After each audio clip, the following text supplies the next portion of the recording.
Fala pessoal, tudo bem? Vocês acham que quadrinhos é uma coisa só para crianças ou para adulto também?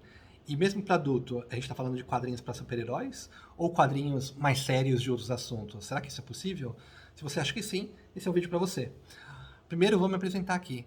Meu nome é Ricardo Malaquias e neste canal eu discuto sobre livros que eu tenho lido nos últimos tempos, compartilho as minhas ideias, os meus entendimentos e adoraria ver os seus comentários, o seu like, você se inscrever no canal, porque volta e meia aqui tem vídeos toda semana, então você vai saber quando os vídeos foram lançados, e compartilhar isso com outras pessoas para ajudar a incentivar o canal e que a informação vá mais longe do que inicialmente pensado. Adoro essa troca de ideias que a gente tem aqui. Hoje eu vou falar sobre quadrinhos para adultos, eu diria, ou pelo menos no mínimo para adolescentes, mas não é para crianças.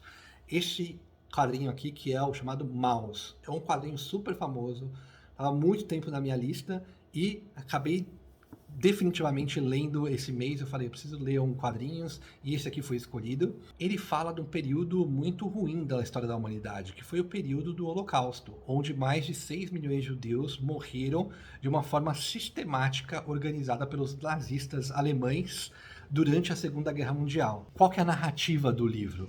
O livro ele tem duas histórias que seguem em paralelo. Uma história que é contemporânea do autor, é o autor falando da própria relação que ele tem com o pai e como ele está conseguindo as informações para ele construir a história dele. E a segunda história é a história do pai dele ao longo do Holocausto, de 1938, 37 até 1945. Então essas duas histórias correm em paralelo, a história do pai durante o Holocausto e da família dele, e a história dele mesmo com o pai, anos depois, eles já nos Estados Unidos. Então é uma escolha interessante. Apesar de terem duas histórias, em geral, é muito cronológica, né? As duas histórias elas vão seguindo paralelamente com uma ou outra história que precisa ser contada para estar mais esclarecido a ideia. Uma vez falamos da narrativa, o segundo ponto é personagens. Vocês viram aqui na capa que ele desenha como ratinhos os judeus. Aqui é o desenho do pai dele e da mãe dele. E os gatos eram os nazistas alemães. Os poloneses eram porcos e os americanos eram cachorros. Então, por que ele desenha os personagens dele como animais? Eu vejo duas principais razões na minha interpretação. A minha primeira é que o Holocausto é um tema super difícil de você falar, comentar e escrever. Fazer quadrinhos onde a ideia é desenhar aquilo que aconteceu, onde vai desenhar humanos, poderia até jogar contra. O negócio é tão absurdo que as pessoas poderiam imaginar, não, isso aqui não aconteceu. Poderiam até suavizar, porque seria um trabalho de terror, não um trabalho histórico. Então, quando ele coloca animais, ele dá uma suavizada, mas para dar uma verossimilhança. Ao mesmo tempo que é algo realmente inimaginável, eu já vou falar para vocês. Então, ele ajuda a narrativa nesse sentido, de contar uma história muito difícil de ser imaginada e que, se foi feita com humanos, seria até ainda mais difícil de se acreditar. Então, quando você faz isso, você fala assim, não, isso aqui realmente aconteceu. Então esse é o primeiro elemento. O segundo elemento, é claro, ele faz uma história para diferenciar as diferentes raças. E aqui tem dois episódios que me chamam a atenção. Um episódio que, nas suas diversas fugas que o pai dele fez ao longo da Segunda Guerra, muitas delas ele teve que se disfarçar como polonês. E no desenho aparece um ratinho com uma máscara de porco. O que não faz nenhum sentido. Eu acho que ele denuncia essa história de que as pessoas dividem em raças, mas é muito difícil, sobretudo agora no século XXI ainda mais, você dividir em raças ou entre países, nacionalidades. Os humanos, eles são muito parecidos. Talvez não iguais, obviamente cada um é um indivíduo, mas são muito parecidos. E essa divisão de raças é uma divisão muito mais teórica, muito mais no mundo das ideias do que no mundo da realidade. Então eu achei que essa escolha para cada um dos tipos, ela foi para deixar isso ainda mais latente, para a gente perceber que essa divisão não faz sentido. Esse foi o primeiro episódio que me chamou a atenção. O segundo episódio foi aí na narrativa atual, que é mais ou menos na década de 70, 80, em um momento que o pai dele, ele e a mulher dele encontram um trabalhador na estrada, era um americano, estava nos Estados Unidos, ele é representado por um cachorro, só que era um cachorro preto. E aí mostra todo o preconceito que o pai dele, judeu, que passou pelo Holocausto, tinha em relação aos cachorros pretos. E aí a mulher do autor, ela é representada como uma ratinha também, e ele fala assim, nossa, logo você que passou por tudo o que passou no Holocausto teria um preconceito desse tipo. Então mostra aqui a ideia do autor, que é descrever o que aconteceu para que isso nunca mais se repita. Bom, então essa é a escolha dos personagens que ele faz, e junto com a narrativa formam o preâmbulo. E depois ele vai contar a narrativa propriamente dita do Holocausto. Aqui eu fiz algumas anotações porque é inacreditável o que aconteceu com o pai dele. Depois eu fiquei pensando, poxa, será que realmente isso aconteceu? E aí eu tirei a conclusão, né? Foram 5 ou 6 milhões de mortos, entre 5 e 6 milhões de mortos judeus ao longo da Segunda Guerra, de forma sistemática. Então quem sobreviveu, de fato sobreviveu, tem muita história. Não importa se você pegar qualquer um que sobreviveu ali, vai ter uma história muito, muito drástica. E a dele, assim, realmente passou por todas as etapas. Levei aqui a minha cola porque são tanta história, tanta maluquice que você fala assim, nossa, isso aqui é inacreditável. Lembrando que uma das coisas que levou os nazistas a colocarem a culpa nos judeus é acreditar que a riqueza era limitada, que, portanto, os judeus tinham uma parcela maior de riqueza e que eles eliminando os judeus, eles conseguiriam montar uma sociedade que seria mais justa para todos, os que restassem, obviamente, né? Então, essa ideia de que a economia é uma soma zero não é verdade. A gente discutiu isso no livro Fatos e Falácias de Thomas Sowell. É claro que existem muitas outras razões de por que os alemães decidiram fazer isso. Eu não sou um grande especialista, mas isso mostra que erros conceituais e de economia podem sim ter impacto na realidade. Eles só favorecem os políticos, que é a discussão do fatos e falácia da economia. Fatos é o que realmente acontece, falácia é o que os políticos dizem que acontece quando não acontece. Que é essa história de economia de soma zero. Matem os judeus que todo mundo vai ficar mais rico. Alguns até ficaram porque tomaram toda a propriedade privada dos judeus da Polônia. Vamos lá. Esse grupo é um grupo que nasceu na Polônia, era judeu e eram negociadores, donos de comércio, donos de indústria. O pai da mãe do autor, né, o seu avô, ele era bastante proeminente, bastante rico, ele tinha uma indústria na Polônia e até a guerra estava tudo tranquilo, viviam no conforto, tudo certo. Esse filho só nasceu depois da guerra, tá? Antes da guerra nasceu o irmão dele que não sobreviveu à guerra. Ele morreu, já conto como. Então eles estavam vivendo a sua vida confortável. A mãe dele ficou grávida do seu irmão, teve o seu filho e teve claramente o que eu chamaria hoje de depressão pós-parto, mas naquela época talvez não fosse tão claro. Ela queria se suicidar, eles acabaram indo para um hotel nas montanhas, agora não lembro exatamente onde, mas que ao ir para esse hotel eles perceberam que existia um antissemitismo muito grande e a guerra estava para se eclodir. Ela, depois de alguns meses, depois de 3 meses, voltou para casa, voltou bem, já aí cuidando do seu filho e mais animada com a vida. Então passou esse período de depressão pós-parto. Só que aí começou toda uma aventura talvez seja o nome, toda uma história dramática para ela e toda a sua família. Vou colocar aqui os episódios que eu lembrei de cabeça quando eu estava fazendo o roteiro para esse vídeo. Primeiro, o pai dele foi alistado como soldado para ir para a guerra contra os alemães, a Polônia. Ele perdeu, foi preso. Depois ele teve trabalho forçado durante o seu período de prisão militar. E olha só o detalhe, mesmo na prisão, tinham os poloneses que tinham um abrigo aquecido e tinham os judeus que viviam em barracas. Então, desde a prisão dos soldados poloneses, eles já eram diferenciados entre judeus e poloneses.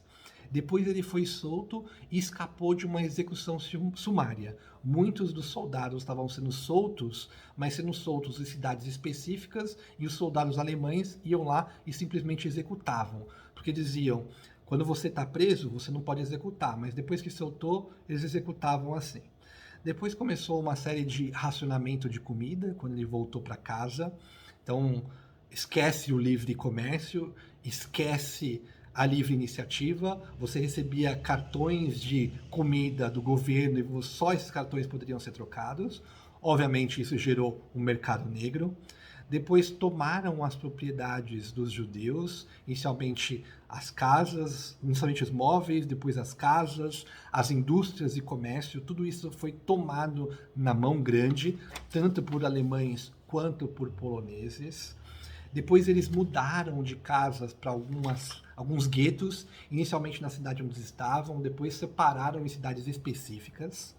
Depois eles conduziram à morte judeus maiores de 70 anos, porque na cabeça dos nazistas era um grupo que não adicionava nenhum valor, então mais de 70 anos a gente vai matar todo mundo, então eles recolhiam dentro das casas as pessoas maiores de 70 anos, e tinham duas pessoas que moravam com eles, que era o avô e a avó da mãe do autor, então a sua bisavó. Eles foram recolhidos pelos nazistas e depois nunca mais se ouviu falar deles. Depois teve um episódio que marcou muito, foi o da seleção de trabalhadores. Eles chamaram numa cidade ali umas 30 mil pessoas, colocaram dentro do estádio, e a própria polícia, que era uma polícia de judeus selecionados, selecionou 2/3 para morrer, para ir para os campos de concentração, e 1/3 para trabalhar. E ele escolheu para morrer quem? Eram crianças e pessoas mais velhas ou não aptas ao trabalho. Então, aqui eles já selecionavam e mandavam para a morte, entre elas a irmã da pai da autor, a tia, e seus 4 filhos. Então, crianças, ele falou assim, ó, uma mãe com 4 crianças, esquece. E o pai dele, ele passou para o lado para ser poupado, mas ele não quis deixar a filha dele sozinha. E ele pulou para ir junto com a filha e cuidar dos 4 filhos. Nunca mais se ouviu falar de nenhum deles. Depois eles fizeram trabalhos dirigidos, então vai fazer algum tipo de trabalho de funilaria, de marcenaria, depois trabalhos forçados, né, de cavar buraco, encher buraco. Depois continuou com uma separação da família, a situação estava ficando cada vez mais dramática. Eles acharam que se a parte da família fosse para uma outra cidade, onde aparentemente estava mais seguro, eles ficariam mais seguros. E nesse momento, eles mandaram o filho dele junto com a irmã da mãe, a tia então do autor, junto com outras 2 crianças. Então ela foi com 3 crianças, e chegando lá, no princípio estava tudo certo, mas naquela cidade que eles achavam que ia estar mais segura, ela na verdade se tornou ainda mais perigosa de onde eles estavam. Quando ficou claro que eles seriam enviados para Auschwitz, a irmã dele decidiu suicidar. Ela carregava veneno no colar dela, ela deu veneno para as 3 crianças e para ela mesma. Então foi assim que o irmão dele morreu e não suportou a guerra. Ele tinha aí na época uns 6 a 8 anos, não sei exatamente quando. Depois disso, continuou ainda com esconderijo em porões, com ratos, vários tipos de esconderijo, em cima do lustre, atrás de um lugar de carvão, em porões com ratos. Então tinha muita doença, muita insalubridade.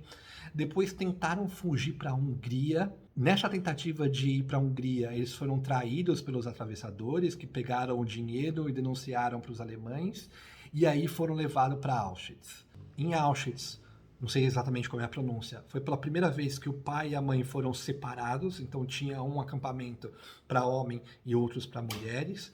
Aí muita violência também. E ele teve muita sorte de que um capo polonês, que também era preso, ele decidiu aprender inglês enquanto estava preso. E o pai dele sabia inglês e começou a ensiná-lo. Isso deu algumas vantagens para ele, ele conseguiu algumas comidas, conseguiu ajudar um amigo dele, mas esse amigo ele foi morto, nunca mais se ouviu falar dele. E assim continuou. Então é um golpe de sorte. As pessoas que sobreviveram a essa coisa irracional que foi o Holocausto, realmente foi uma questão aleatória e de sorte. Ele passou muita fome ali, teve muita morte por esporte, tá? Então as pessoas, por exemplo, jogavam o chapéu do presidiário longe para ele buscar, e aí ele ia correndo e se atirava nele. Conseguiu magicamente contato com a esposa no outro acampamento por uma mulher que fazia o intermédio, então eles conseguiram ter um reforço moral. Ao longo desse tempo também se via as chaminés que não paravam de sair fumaça. As chaminés eram o quê? Eram os judeus que estavam sendo cremados. Eles eram levados a câmeras de gás, fechava ali, eles morriam, depois pegavam-se os corpos, queimava no incinerador e saía a fumaça. Em um certo momento, não dava dando conta de tanta morte, de tanto corpo, esses incineradores. Então eles começaram a abrir grandes valas fora e queimar os corpos que restavam. E o pai dele foi obrigado a ajudar a fazer essa queimada. Então, pra você ver, é um negócio bastante pesado, tá? Finalmente teve um momento da chegada dos russos, onde eles conseguiram ouvir os bombardeios, mas eles não liberaram os presos. Eles pegaram os presos, colocaram eles para marchar para ir para uma outra cidade mais dentro da Alemanha, não sei se ainda era Alemanha ou Polônia ainda, mas enfim, para uma outra cidade que não era Auschwitz. Levaram para lá os prisioneiros e não liberaram para os judeus. Eles iriam começar a fazer a mesma coisa, mas então decidiram trocar os prisioneiros com prisioneiros de guerra na Suíça. Então colocaram eles no trem, só que não sei se isso é verdade ou eles mudaram a ideia no meio do caminho, mas o que aconteceu? Eles colocavam as pessoas nos trens, mandavam para a Suíça e no meio do caminho eles paravam o trem e deixavam ali parado por uma semana.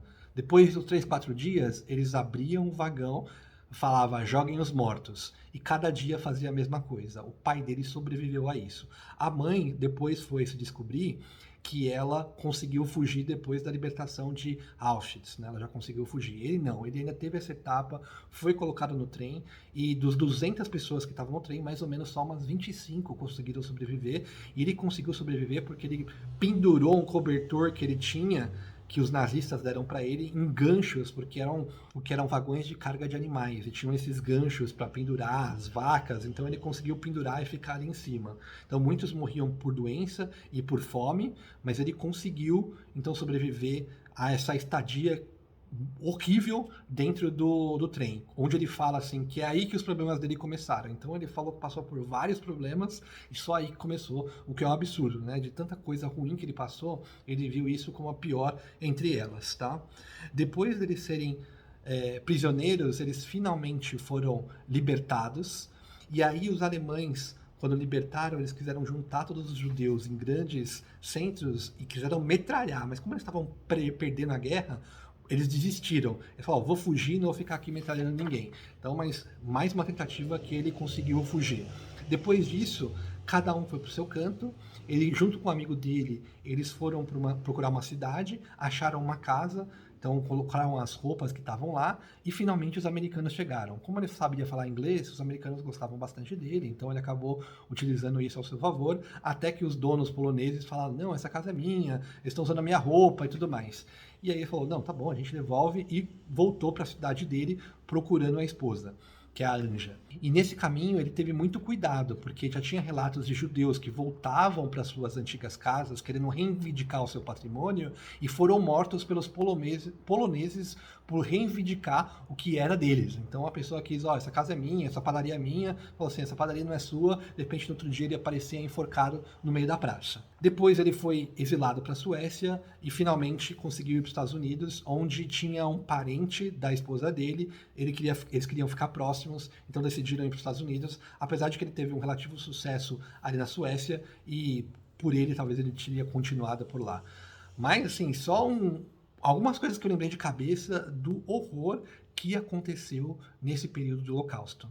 Então, não é um quadrinho para fracos, mas eu diria que ele é bastante objetivo. E o fato de ter desenhado animais, eu acho que dá uma certa realidade. Porque se fosse pessoas, não sei nem se teria estômago, não sei nem se a gente acreditaria. Porque é um negócio tão absurdo, que a gente tem que lutar para que isso nunca mais aconteça. Que só porque uma maioria acha que uma minoria está prejudicando todo, isso não é justificativa para você matar milhões de pessoas. Então, vários episódios aqui que me marcaram. Eu li isso aqui em 2 dias. É uma leitura relativamente rápida, mas bastante intensa. Então, se é um tema que você está interessado de aprender, essa é uma forma não tão intensa, imagino que tenha outros livros, outras descrições que são mais duras, de você entender o que aconteceu nesse período do Holocausto. Espero que tenha gostado, ajudado a vocês. Caso vocês leiam, estejam interessados, deixem seu comentário, deixem seu like, compartilhem, se inscrevam no canal e agradeço muito esse impulsionamento que você ajuda aqui a disseminar mais ideias, mais livros para mais pessoas, tá bom? Um beijo e até mais!